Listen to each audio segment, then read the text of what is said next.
Hello there, welcome to Granada Reports, live with the latest across the northwest. Hello, thanks for joining us. On the programme this evening. Compensation will be paid to some victims of the infected blood scandal, but many relatives still won't see a penny.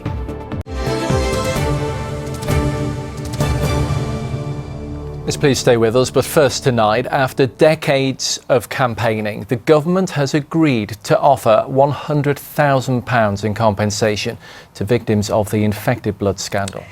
Many of them, including haemophiliacs, needed medical treatment with blood products, which then infected them with HIV and hepatitis B and C. This is a scandal that stretches way back, more than 40 years. It's been described as the worst treatment disaster in the history of the NHS. And while some will now get long overdue help and recognition, many others have already died, and apart from spouses, relatives of the dead won't yet qualify for compensation. This report from Anna Yosef.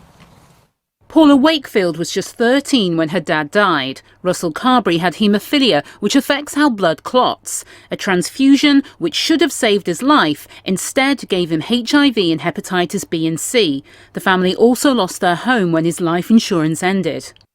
It's not the money, it's not the compensation, it's the truth and justice, because for so long this has been brushed under the carpet, it's been covered up. We've had different stories as to what went wrong, and the truth has never been told, and it's only since the inquiry that has started to come out. Paula's mother will now receive the interim compensation of £100,000. But Paula, who spent years campaigning for all the victims, thinks the decision not to compensate bereaved parents and children is just another cruel blow. I'd say it's definitely a slap in the face. Everybody's lives have been devastated by this, and the knock-on effect through generations is continuing. So it does make me angry that, again, there's thousands of people still not being recognised by these announcements. The blood contamination scandal began in the late 70s, when thousands of patients were given infected blood and contracted HIV and hepatitis C. It's estimated around 2,400 people lost their lives. There have been protests for years calling for recognition of the disaster and compensation. Barry Flynn says fear, grief and guilt have been part of his life for the past 30 years. Barry and his younger brother were both infected with hepatitis C through haemophilia treatments.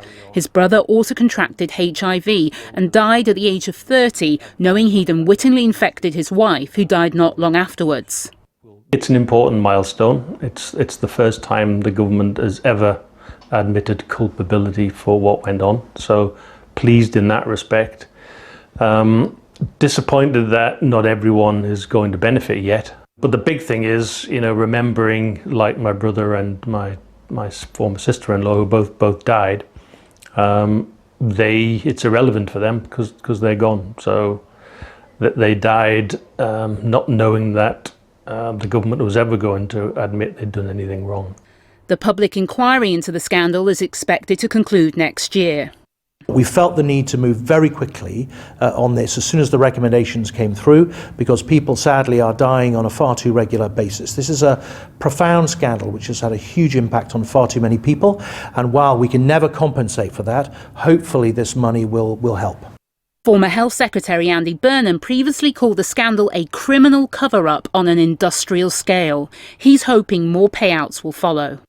The public inquiry hasn't concluded yet, and what you would want to see when it does is full redress for everybody, including the kids who've lost parents or the parents who've lost kids. That's what I would want to see, and beyond that, full truth, justice for those people and accountability. I believe there is a case for corporate manslaughter against the Department for Health.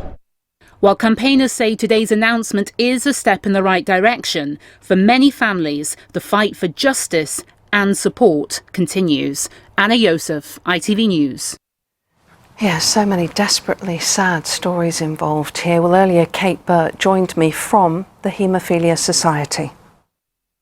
It's taken over 40 years of campaigning for truth and justice on behalf of the haemophilia community, who were overwhelmed by a tsunami of contaminated blood in the 1970s and the 1980s, So today's announcement is significant, but it's taken 40 years to get here and for 3,000 people to have died and families to be devastated and decimated. And it's heartbreaking to think Barry's brother died and knew that he had unwittingly infected his wife, who also died.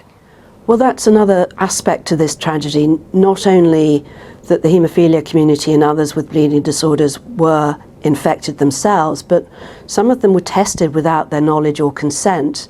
Those test results were withheld from them, and then they unwittingly passed the viruses on to their partners, which is just compounds the desperateness of this tragedy. I think sometimes people forget as well that this was an era when there was this fear and stigma of HIV when it came to jobs and even insurance and things like that.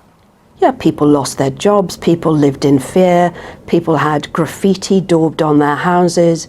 It was a very different world when fear of HIV and the stigma attached to it was pervasive in our culture. And how shocked are you that children and parents are missing out on these payments today?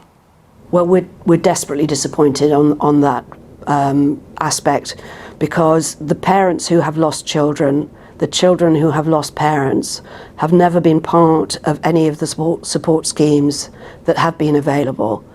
I know of a case of a mother in her 90s who lost 2 of her sons to contaminated blood. She will not receive anything as part of this announcement today.